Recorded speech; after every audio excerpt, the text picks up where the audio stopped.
ॐ सहना भवतु सहनौ भुनक्तु सह वीर्यं करवावहै तेजस्विनावधीतमस्तु मा विद्विषावहै। ॐ शान्ति शान्ति शान्तिः। ॐ श्री तपोवन परमगुरवे नमः। ॐ श्री चिन्मय सद्गुरवे नमः।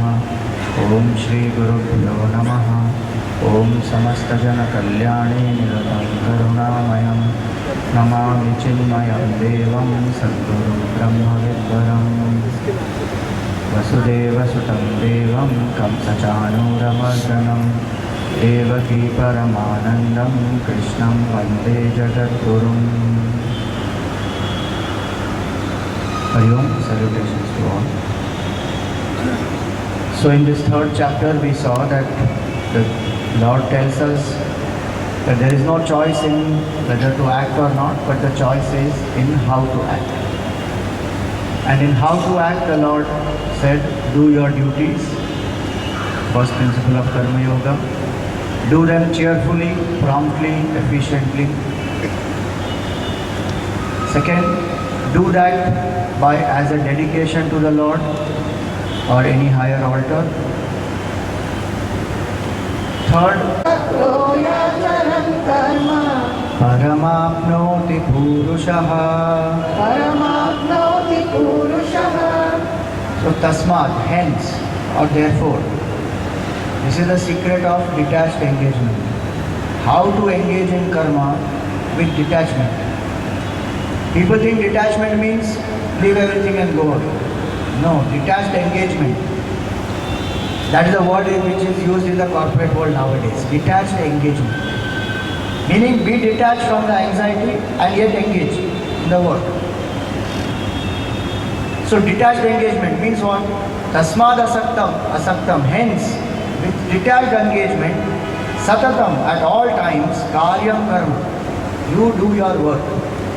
And this work you do samachara. Do it excellently. Don't compromise. Yeah, chalo, we have to detach. How we will do it? No. Excellently. When there is no anxiety for the result, there is no dependence on anything outside, my entire energy is conserved for the goal which I am inspired by. The whole mind will be employed only to do that work. That performance has to be excellent. Samachara. He says, asakto yacharan karma paramapna. But that alone is not karma yoga. I may dedicate my actions to a higher purpose. I may act with the sense of acceptance of the result. But there is one more aspect to karma yoga, and that is that the doership which I have, the ego, that must get liquidated. Because the sorrow of our life is directly proportional to the ego that we have. And so the action which we do, actually speaking, the purpose of action is to burst the ego, and it is not to boost the ego. When I start living in that way, that actions I do in such a way, that dedicating it to a higher purpose, along with team work, working in the spirit of cooperation and yajna, keeping in mind the totality and things around me, all that helps me to detach myself from object, emotions and thoughts and focus entirely on the action. But the doership still remains. And that ego is what creates bondage. So Bhagavan now explains that what is the attitude of a person who is ignorant towards the ego, and then what is the attitude towards the wise person towards the ego. Verse number 27 and 28. Sorry, 27, let's see first. Prakrite kriyamanani Gunai karmani sarvashaha Ahankara vimodhatma Kartahamiti manyate.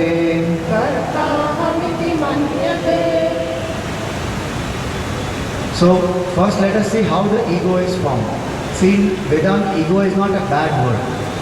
When somebody in colloquial language we use, he has a big ego, there we mean a superiority complex.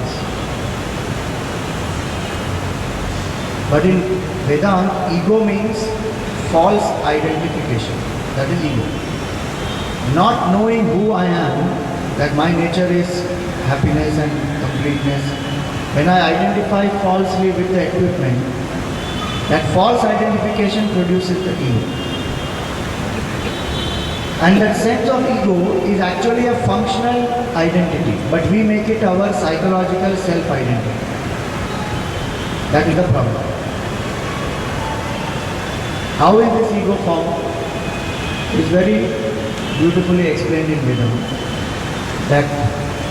That supreme self or infinite reality or consciousness, whatever we call it, by itself cannot do anything, because by itself infinite doesn't do anything, it is changeless. And the body, mind, intellect are made up of 5 elements or matter. They also cannot do anything. It is inert. It is like a bulb. By itself a bulb cannot give light. And by itself electricity also will not give light. But when the electricity passes through the wire, comes into the bulb, manifests into the filament, then the light comes. In the same way, that supreme truth, consciousness, reflects in the intellect and the mind, and that is called as a subtle body, the mind and intellect. That identifies with the gross body, and we have the feeling of I am Mr. So and so, son of so and so. These are my achievements, this is my qualification. And it is actually a functional identity. Just like an actor who plays a role, takes up that role for that moment, but knows very clearly that reality is something else, that I am not the role that I am playing. So we all are playing roles. Perceiver, feeler and thinker is our identity. We have roles. So I am a son also, I am a father also, I am a friend also, I am an employer also. These are my roles. And attached with the body, I have certain ideas about myself. Tall, dark, young, handsome, thin, fat, all that. With the mind, happy, sad, angry, jealous, passionate. With the intellect, successful, failure, capitalist, democrat, atheist, all that. These are identities when I attach myself to the BMI. But who am I by itself?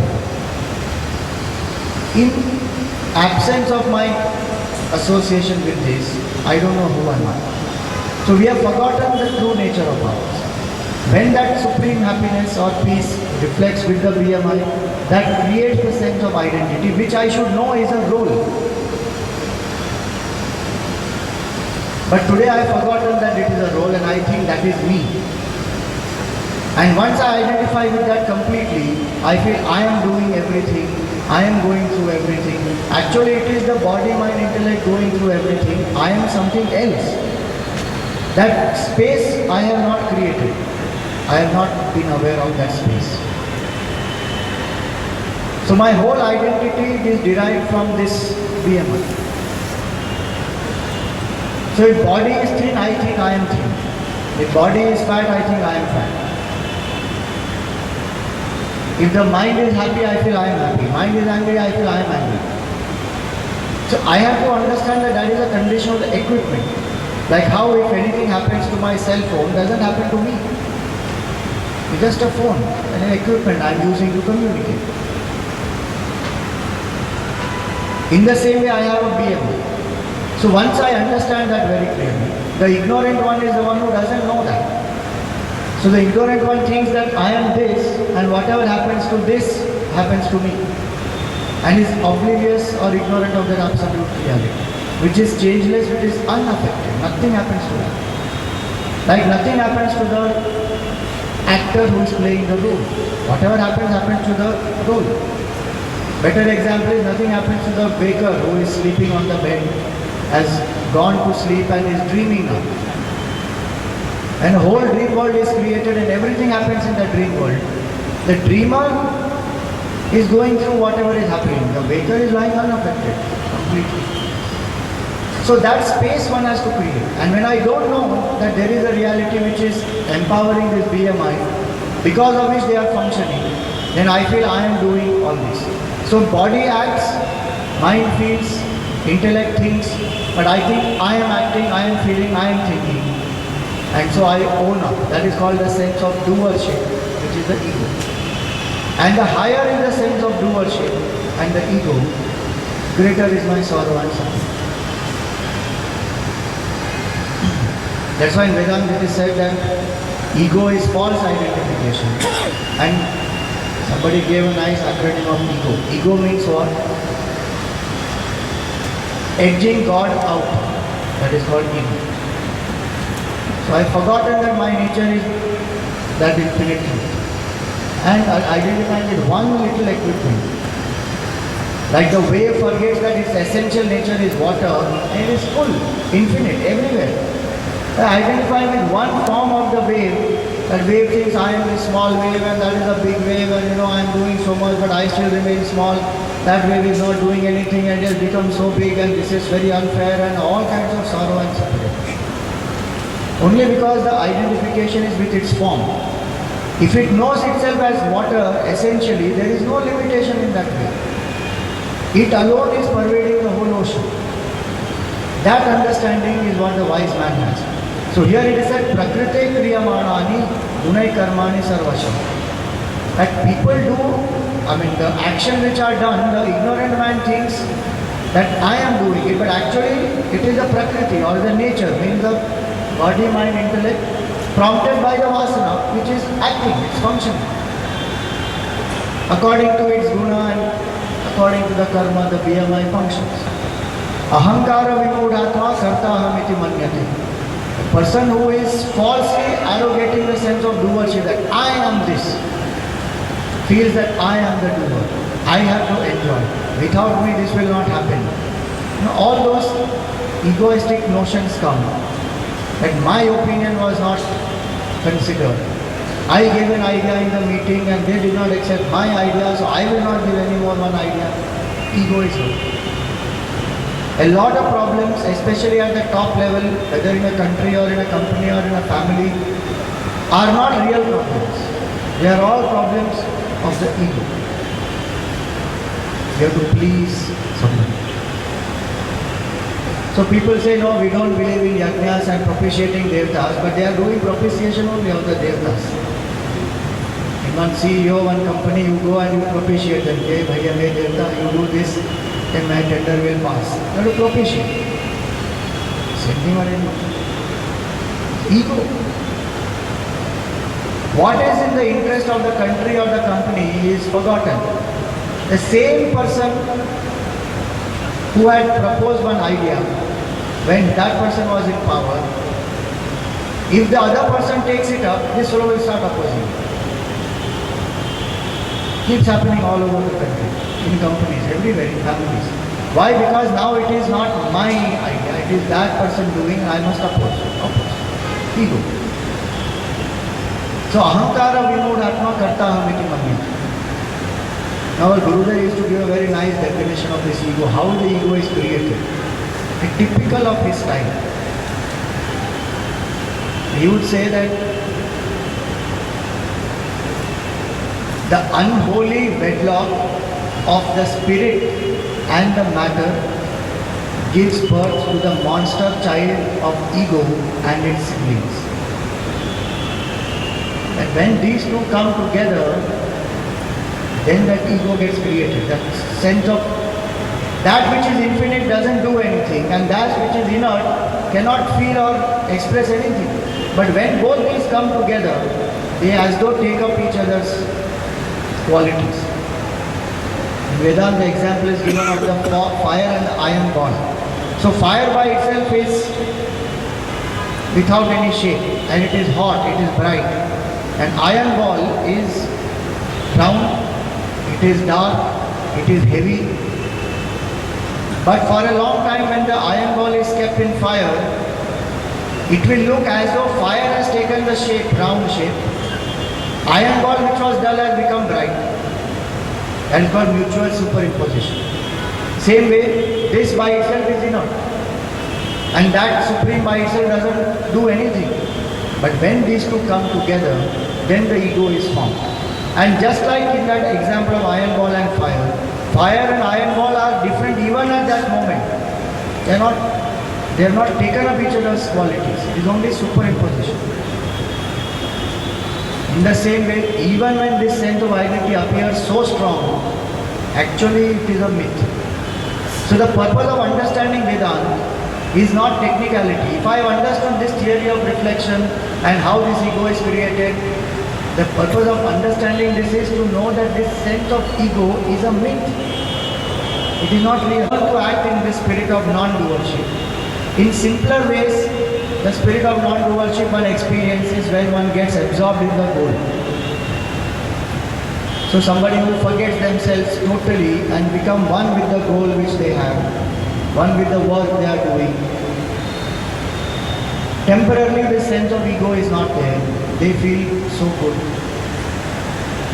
One of the reasons why we feel so nice in deep sleep is because this ego is not there. And some people come to the lecture for the practical experience of that. Ego-less. Come, sit here, deposit themselves here and ego-less, non-less. Ego, as long as it is there, it will create agitation. And the way to eliminate that ego, one is through understanding, second is through inspiration. Of course, there are many other aspects to this elimination of ego. Bhagavan will tell that ahead. Now, the wise person, what is the attitude of that wise person? 2018. Tattva vittu mahabaho. Tattva vittu mahabaho. Gunakarma vibhagayoho. Gunakarma vibhagayoho. Guna guneshu vartante. Iti matva na sajjate. It says Tattvavit, the person who is the knower of the truth, who knows very clearly that I am not this is just an appearance, just a role. My nature is that reality. Tattvavittu Mahabaho, O mighty armed one, is a nice name Arjun had, because he was not only ambidextrous, he was very strong. The symbolism here is that you may be very mighty in doing action, but unless you have not attitude that Bhagavan is the doer, I am only an instrument, or one takes the attitude that I am a witness, and it is the gunas which are playing with each other. Guna guneshu vartate iti matva na sajjate. Having known this, the person does not get attached. Now one place, Gurudev was listening to some music. And that person was singing.